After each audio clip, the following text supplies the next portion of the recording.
Hello everyone, welcome back. Let's begin with the new question. The question says find the mean of number of heads in 3 tosses of a fair coin. बहुत ही आसान question है, so without wasting any time, let's quickly begin with the solution. सबसे पहले यहाँ पर हम 3 tosses of a fair coin के लिए sample space बना लेते हैं and I hope everybody knows how to draw a sample space for 3 tosses of a fair coin. The sample space is given by this. HHH, HHT, HTH, HTT, THH, THT, TTH and TTT. Total 8 possible combinations है हमारे पास, right? अब हमें क्या find करना है? Mean. किसके लिए? Number of heads के लिए, करेक्ट? तो सबसे पहले जिस किसी भी चीज के लिए हमें मीन फाइंड करना है उसको हम क्या कंसिडर कर लेंगे? x. So let us consider x random variable as number of heads. Now you guys tell me, अगर हम कॉइन को 3 बार टॉस कर रहे हैं तो हमें कितनी बार हेड मिल सकता है? Yes, हो सकता है कि हमें एक भी बार हेड ना मिले, या हो सकता है एक बार हेड मिले, या 2 बार, या मैक्सिमम हमें कितनी बार हेड्स मिल सकते हैं? 3 बार, करेक्ट? तो कॉइन को हम 3 बार टॉस कर रहे हैं तो 0 बार हेड मिल सकता है, या 1 बार, या 2 बार, या मैक्सिमम 3 बार. अब x की पॉसिबल वैल्यूज तो हमें मिल गई है, हमें क्या फाइंड करना है? मीन. अब देखिए मीन फाइंड करने के लिए we have to recall this फॉर्मूले.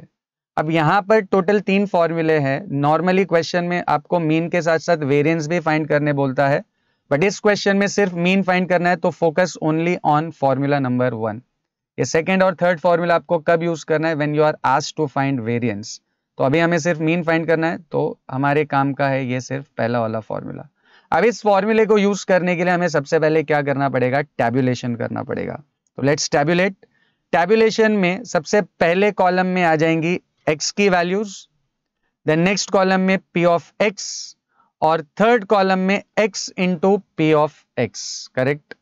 x, p of x and x into p of x. अब हमने ऑलरेडी x की वैल्यूज आइडेंटिफाई कर ली है. क्या क्या वैल्यूज है? 0, 1, 2 और 3. 0, 1, 2, 3. अब उनकी करस्पॉन्डिंग प्रोबेबिलिटीज चाहिए हमें. अब यहां पर देखिए 0 हेड्स, तो 0 हेड्स का मतलब हमें तीनों के तीनों बार क्या मिला होगा? टेल मिला होगा. तो ये हमारा फेवरेबल आउटकम है, और टोटल आउटकम हमारे पास 8 है. तो favourable is 1 and total is 8. तो 0 हेड मिलने की प्रोबेबिलिटी हो जाएगी 1/8. सिमिलरली एक हेड मिलने का चांस. अब एक हेड यहां पर देखिए, हमें यहां पर दिखाई दे रहा है HTT, THD और TTH, करेक्ट? यहाँ भी एक हेड है, यहाँ भी एक हेड है, और यहाँ भी एक हेड है. तो एक हेड के लिए टोटल 3 फेवरेबल आउटकम्स है एंड टोटल है 8. तो 1 की प्रोबेबिलिटी हो जाएगी 3/8. सिमिलरली दो हेड्स हमें यहाँ पर दिख रहा है HHT, then HTH and THH, correct? Again दो हेड भी 3 जगह पे मिल रहा है, तो 2 हेड मिलने का चांस हो जाएगा 3/8. एंड 3 हेड्स मिलने की probability, 3 heads meaning HHH, only 1 favourable, total है 8, तो प्रोबेबिलिटी हो जाएगी 1/8. अब नेक्स्ट कॉलम में हमें क्या चाहिए? x into p of x, मतलब कॉलम नंबर 1 और कॉलम नंबर 2 का प्रोडक्ट.